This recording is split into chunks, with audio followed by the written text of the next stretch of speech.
Yo, what's going on everyone? Welcome to the second video of order blocks. This video is going to be on identifying your points of interest and understanding which order block is more stronger and which ones are weaker. And also I'm going to be showing you guys how to identify your POIs and etc. So we have three different concepts, or rather confirmations, that go inside of the concept of order blocks to find out which OB will actually hold and which one won't. So the first one being an order block that swapped liquidity, the second one being an order block that cleared imbalance, and then the last one being order block that broke structure. So I'm going to be going over each and every single one of these, starting with the first one. So right here you can see that one, the market is pretty bearish, right? We're in a downtrend. Market is creating lower lows, lower highs, pretty obvious. And then just over here, right, out of nowhere, just over here, the market creates this last down candle before this major move up, right? Like, I know it's kind of weird because it has like the lines, but yeah, it creates this one last down candle before the major move up, and that it also breaks structure towards the left right over here. We have a BOS top, so we also broke structure. So this is a certain confirmation that you can use for your order blocks to find out which one is more powerful. So if at the end of a downtrend, let's say the market reverses and just completely goes up, like literally just completely goes up, if that does happen, then look in that area of where the market started its move up. So you see how I said the market like randomly is selling off and then randomly it goes up?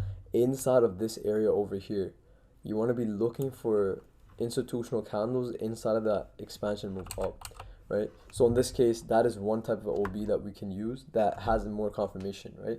And I'll be showing you like guys live examples as well, so don't worry. And then we have the second one being an OB that cleared liquidity.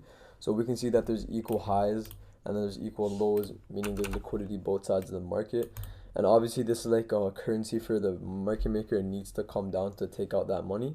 So we see that the market makes this one last down candle before the major move up. So this move cleared liquidity, right? So this is that last down candle that cleared liquidity, and then the market goes up. So most likely the market is gonna come back down towards this last down candle to this last down candle to retest it and then go higher. Just like I said in that last video, order blocks get retested, aka mitigated. So the market is gonna have to come back down to that last down candle where it originally started, and then from there go up. And then the next one being one that not a lot of people talk about, but it's an order block that swept IPA or cleared IPA. So we can see right over here from this wick to this wick, we had inefficient price action where the market was pretty unfair. There was an imbalance. And by the way, so green means bearish, red means bullish. I messed up on this, but yeah, so there's inefficient price action right here. Price was unfair, and then you can see that the market went up to clean that imbalance, to mitigate or clear that imbalance, and then it printed a second down candle, a bearish candle, right after that major move up. So we had a small move up that cleaned the IPA, and then a major move down right after we cleaned it. So basically, the OB that would be really strong in this situation would be this last up candle before the move down, specifically because we cleared IPA. Now I'll give you guys an idea of how you can actually mark up your points of interest and how I do it. So like I said in the last video, we're looking at swing point lows and swing point highs, basically untested levels. So in this case right here, we can see the market was really bearish. It was selling off, selling off, and then right when it reached this point over here, we had this major move up. So let me just identify the trend, or let's identify the institutional structure. So we have a high right here. So we have a high, and then I guess you could say low right here, low, and we have a lower high.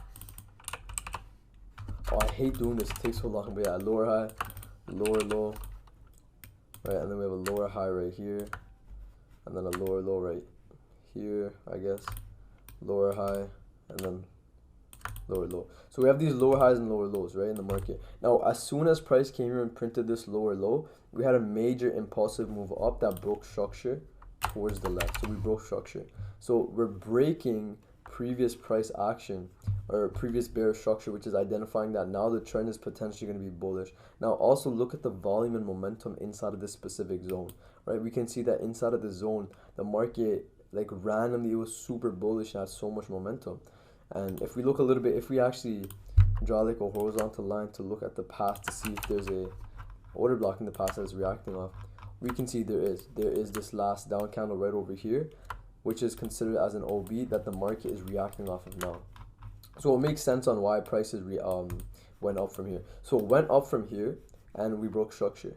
Now after it broke structure, after it broke structure, let's analyze what's happening right over here. So technically speaking, we can say that all that's happening is liquidity is being generated left and right. So we have liquidity right over here. Liquidity.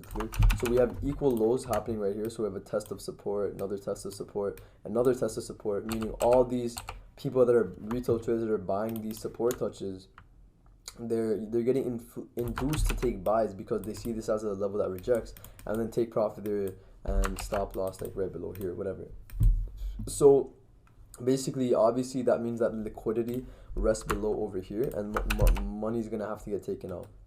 Now after that money got taken out, what that identifies to us is that retail traders are being stopped out, but we also have to understand that there's still stop losses over here that the market hasn't taken out, right? So I want everyone to, whenever you're looking at a chart, you make sure you're marking up where the liquidity lies, so where the most equal lows and highs are. So in this case, I know that there's money over here, so we know that the market overall has to go up. So now let's mark up our confirmations. Break of structure and LQ resting of sellers. Q. So we have two confirmations now telling us that we have a break of structure, which does identify that the overall trend can potentially be switching from bearish to bullish. And now we also have liquidity resting of sellers, right? So right over here, the people who are selling, their stop losses above that the market has to eventually go to take out. Now, like I said before, what we're going to be doing is we're going to be focusing on the overall the start of the move that broke structure. So this is the start of that move that broke structure, right? So what we're going to be doing is we're going to be looking at points of interest, aka so we're going to be looking for points of interest, aka order blocks inside of this area. But then someone might ask a question saying, okay, if I go down to the 1 hour time frame, there's multiple order blocks. There's one over here that already got tested, there's one over here, and there's one over here. Like, which one do I take? So this is my idea. So what I usually do is I take my fib. Let me even find my fib quick time. Right here, I take my fib, right? And I usually measure from the low of the expansion up to wherever the expansion finished. So in this case, the expansion started right over here and it finished right over here, from here to here. So I would measure my fib from the low up to the high.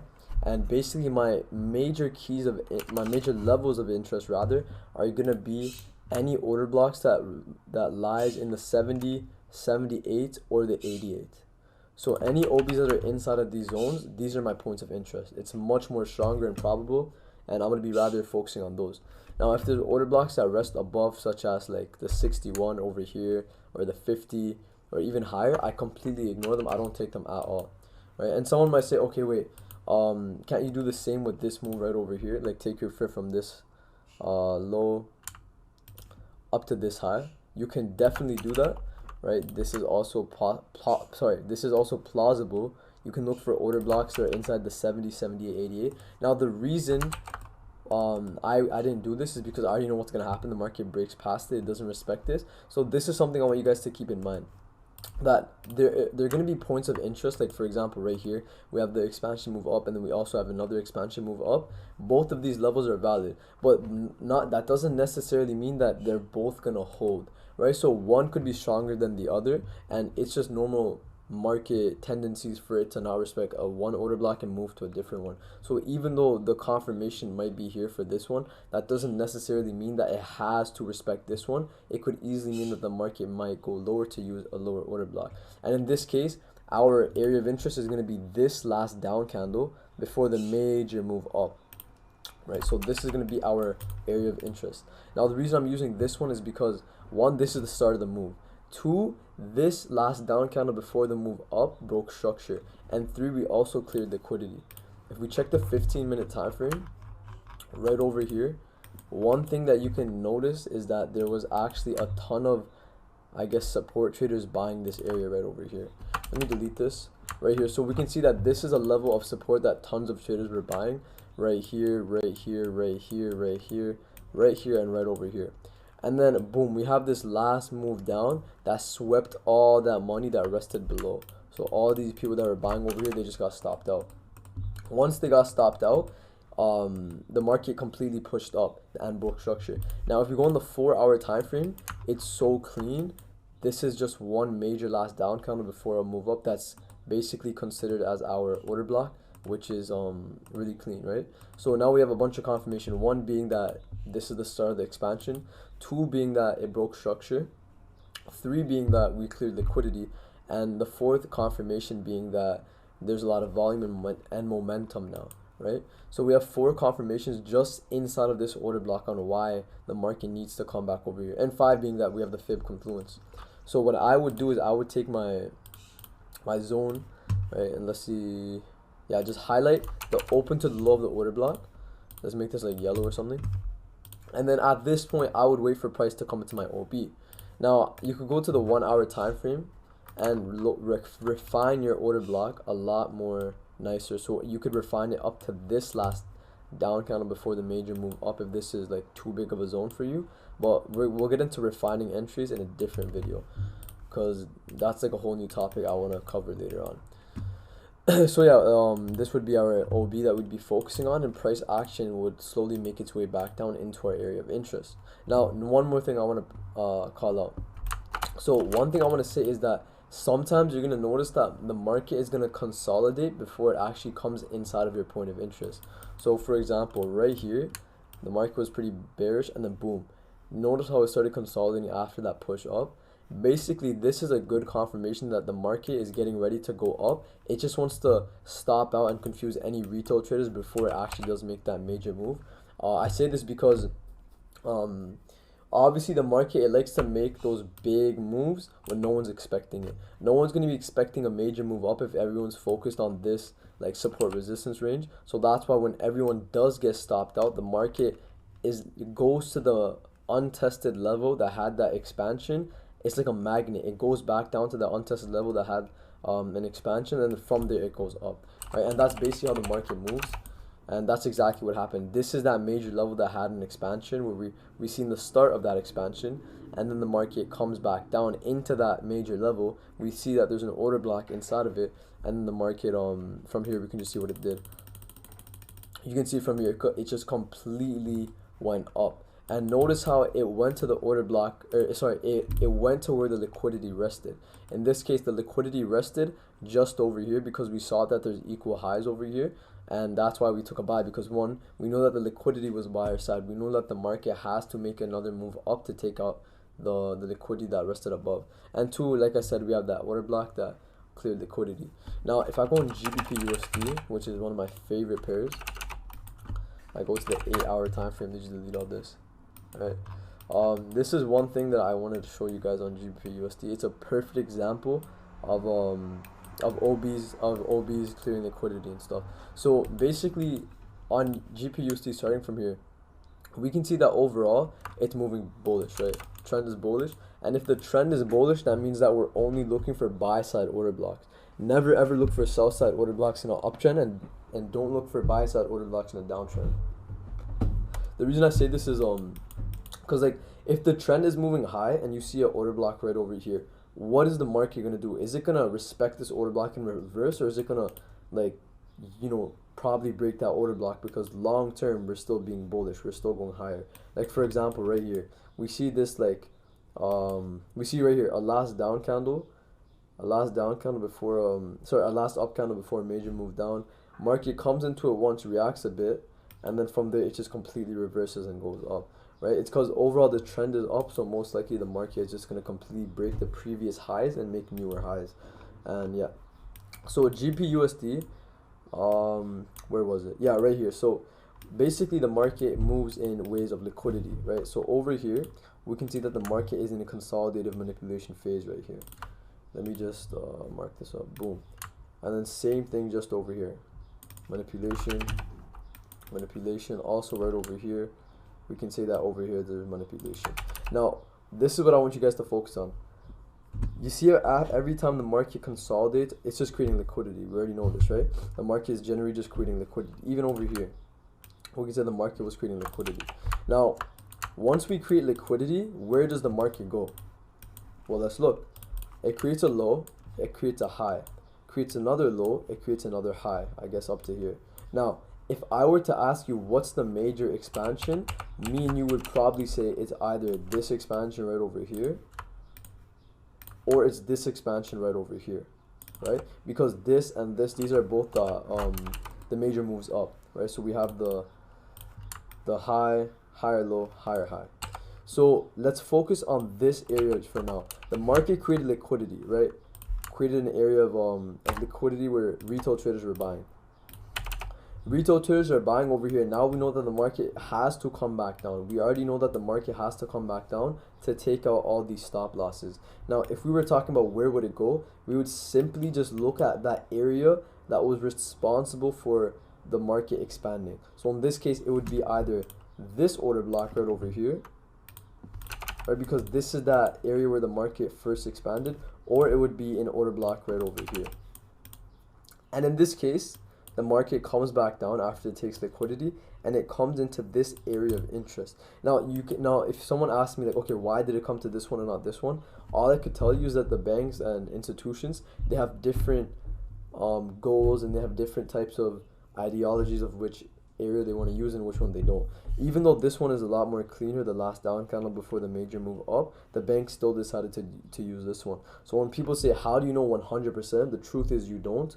Rather, you're just reacting off of what you're seeing. So even though we see this last down candle over here, the market still used this one. So it's really important to remember to have all your levels of interest marked.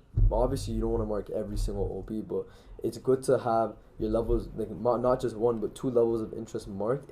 In case one doesn't work out, you can go to the next one. And that's where risk management comes in, because you know, if I'm entering over here and I did get stopped out, I'm only risking 1%. So even if the market comes down here, I could potentially use this one. But yeah, that's besides the point. So then right over here, the market consolidates once again, right? And we can say that it created equal lows and equal highs, or equal lows and equal highs right here. It created a range of liquidity, and the market obviously has to break out the lows to take the money of the lows out first, and then it has to take out the highs. So now the market breaks down to take money of the lows, but where does it go? Well, it's reacting off of this last major down candle before the move up. Notice how every single time the market's coming to an area of interest, it's either the start of the expansion or the next expansion. So in this case, right, this is the first expansion, this is the second expansion, this is the retracement, right? So first expansion, second expansion. See that? So the market is going to be going to these untested levels of expansion, and notice how it's not going to the middle or the highs. It's always going towards the low. It always comes deep. It makes a deep retracement. I'll give you guys another example right here. So right here, the market cleared liquidity, right? We see this move down that swept liquidity, and the major move up that broke structure. And I'll show you how it broke structure. Right over here, right over here, we can see that the market gave us a proper break of structure. So once the market swept liquidity and it gave us a break of structure, that's two confirmations already met of my order block. Because remember, if an order block sweeps liquidity or breaks structure or clears IPA, these OBs are much more stronger. So in this case, what I would do is I just take my horizontal ray and I would mark up my my high to the low. And in this case, you literally would have missed it by a pip. Your entry would have been missed by a pip because of spread and probably a bunch of other stuff. But look how accurate that was. It literally missed your entry by a pip, and then you could just target like the next high. But it just shows how accurate this really was. And the market came back down to that overall level where the market first expanded, and it used it as like a magnet. It literally it literally mirrored that same image. The market came here once and pushed up. It came back down into that same level, pushed up again. Now, another example right here. We have this level where the market is creating liquidity, both sides of the market. Equal highs, and then it's creating equal lows as well. Liquidity clears. Wrong thing, my bad. LQ cleared. LQ cleared. So we're creating equal highs above and equal highs below. Now the market left a really clean last down candle before the major move up, and that also broke structure right over here. We can say that this broke structure right here, or technically continuation of structure, but yeah, whatever. So it also gave us a continuation of structure, right?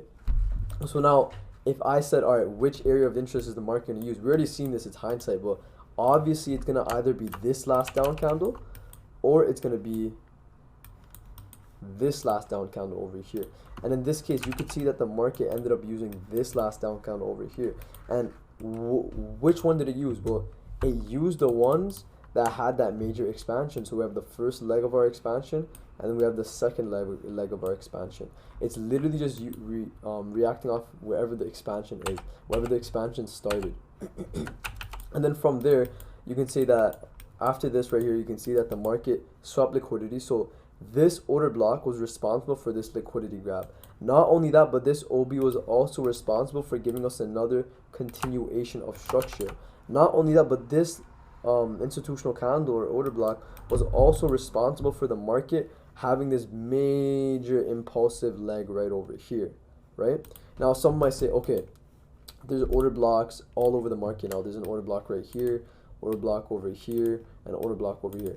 Technically speaking, all of these order blocks are correct. They all work out. They're all right. But it's just about the ones that are higher won't give you those big 200 pip move that you're expecting. They're just going to give you intraday moves. So for example, let me actually change this color. It's really ugly.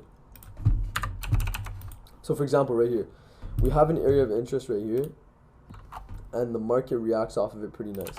Reacts off of it pretty nice and gives you a small like 183 pip move. Or sorry, it gave you more than that. Yeah, so that was a bad example. Let me use this one over here. So we have this last down candle before the major move up right here. The market comes into here and it gives you a really nice 200 pip move up. After that 200 pip move up, it goes back down. So it gave you a small intraday move and then it came back down, right?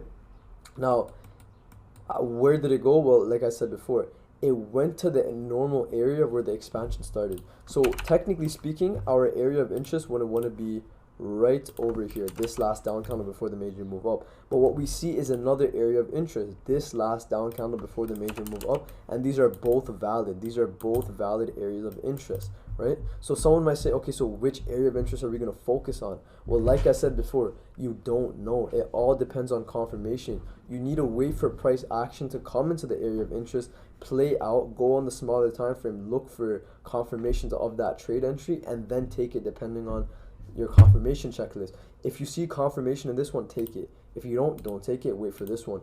If you do take this and get stopped out, only risk 1% of your account, and then you can focus on this area of interest instead. But so let's use the Fibonacci. Let's take my fib from the low to the high, and like I said, we're only looking at order blocks that are in the 70, 78, and 88. In this case, we have a perfect order block aligned entry at the 78%. So that means that this order block is much more stronger than any order block over here or over here.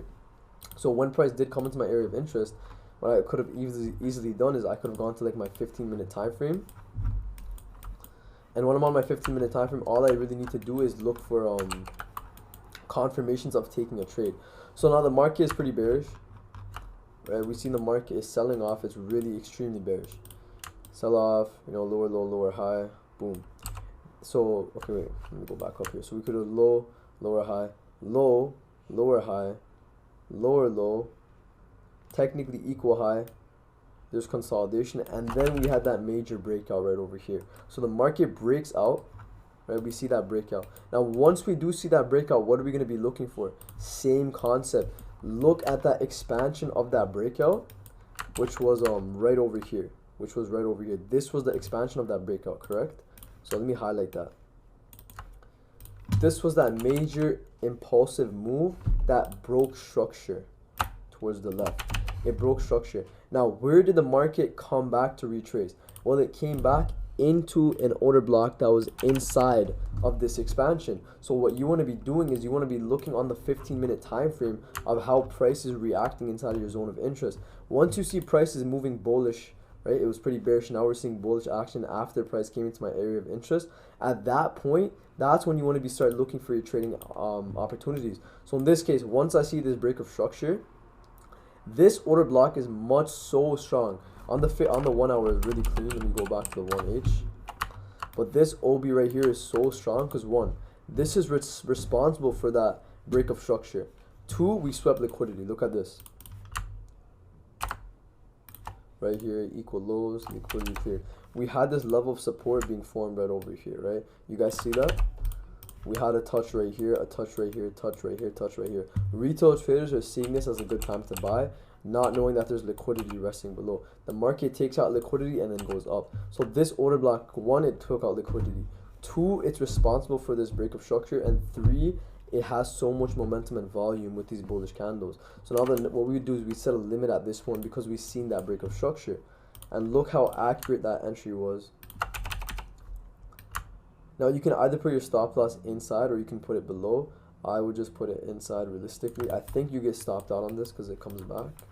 Oh no, you don't. So yeah, my entry would have just been over there. And then take profit could be literally the next high right over here, right? So this could have been the next high. Now someone also might say, okay, wait, why didn't you look for re-entries over here? When price came into this area of interest, all right, the first time it came to my area of interest right here, we seen that the market technically expanded right over here. So yeah, you could have also easily done that. We have a really clean last down candle before the major move up right here. So this could have also been your level of entry. So let's say we did enter over here, stop loss at the low.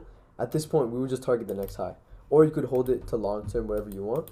Now, if you did hold it long term, you would have got stopped out because the market came back down. But just because you get stopped out, that doesn't mean that you're wrong. Just look for reconfirmation. For example, right here, we can see that the market was creating liquidity at the lows. We had an equal lows right over here that the market ended up taking out. After it took out the equal lows, we had that major move up that broke structure. And then the market came, tapped us into the pip. And then from there, it created that major impulsive move back up.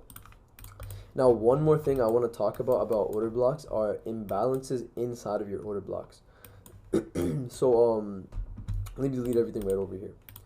So, imbalances inside of your order block. Let me mark this up right here. Let's see if we can find anything important.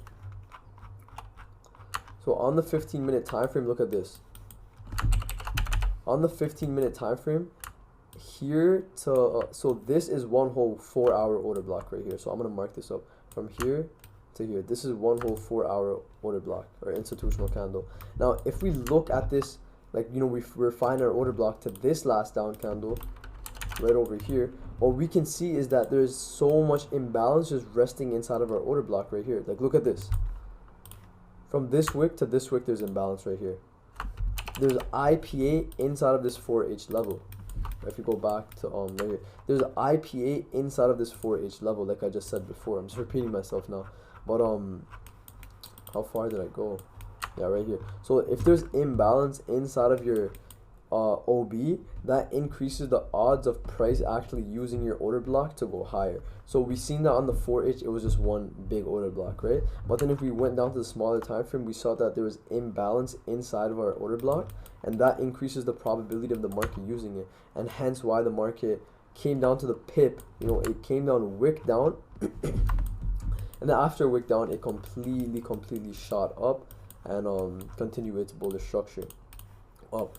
Now I want to talk about one more thing and how we mark up our points of interest correctly. So right here, if I delete everything on GU and I was looking for buy side opportunities right now, how would I do it, right? Well, first thing first, let's look at what the market did.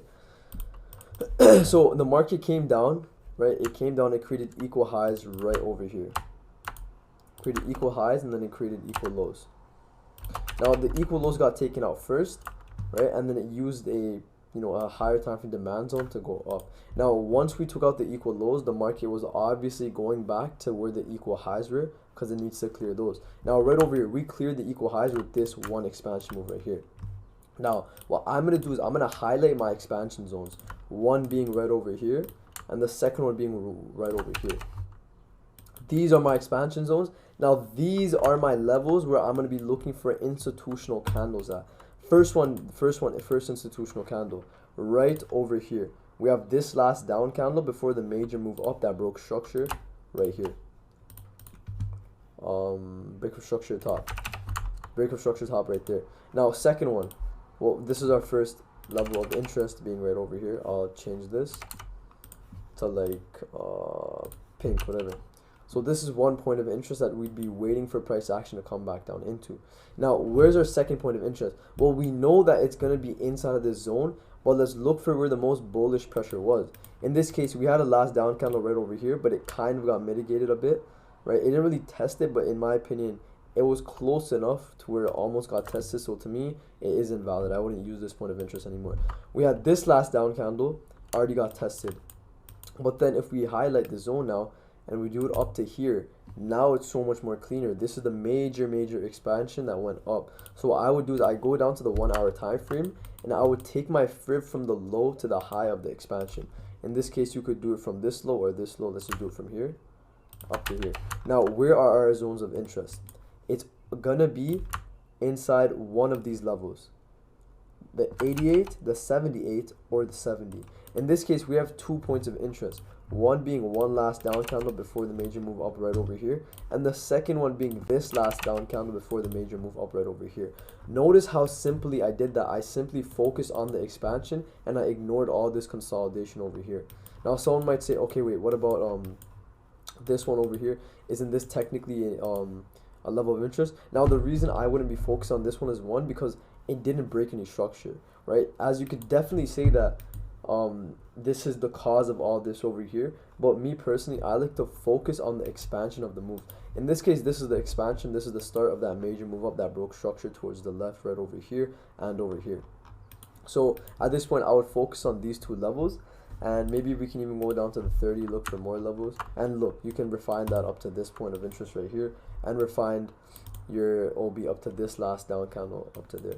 Right, so that's how simple it really is to mark up your areas of interest, and I'm simply focusing on the start of the expansions that are untested levels, right? So technically speaking, you could like this one over here, honestly, you could still use this level as a point of interest, but this is like a backup point of interest where if the first two levels you don't use aren't correct, then at the end of the day you can use this one as well. Now this one is super like unlikely. There's no way the market is going to make that deep of a retracement. Most likely the most probable points of interest are going to be this one, and this one.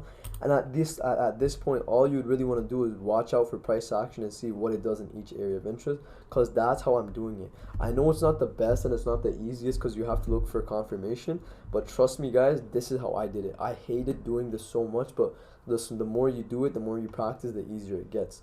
So make sure that in each point of interest you're waiting for price to get into there, and then look on the smaller time frame if it's giving you the schematic that I showed you guys before. And if it's giving you guys that schematic, then obviously take the trade, and if it isn't, don't take it, wait for the next one. And at the end of the day, even if these three stop you out, that's negative 3%, because like I said, we're only risking 1% each trade. So if these three do stop you out, we still have this last down candle before the major move up, and we wouldn't use this one because this is already tested, right? So that's basically how I mark my points of interest, which order blocks are stronger, which ones aren't. Oh yeah, so don't use sell side order blocks in a buy side market. I already said this, but don't do that. It's not going to work out your way at all. It's the worst. Don't do it. And yeah, that's basically it on which order blocks are stronger, which ones aren't. If you guys have any questions, rewatch the video. I like to keep everything simple, so hopefully this was easy to understand. But anyways, take care, have a good one.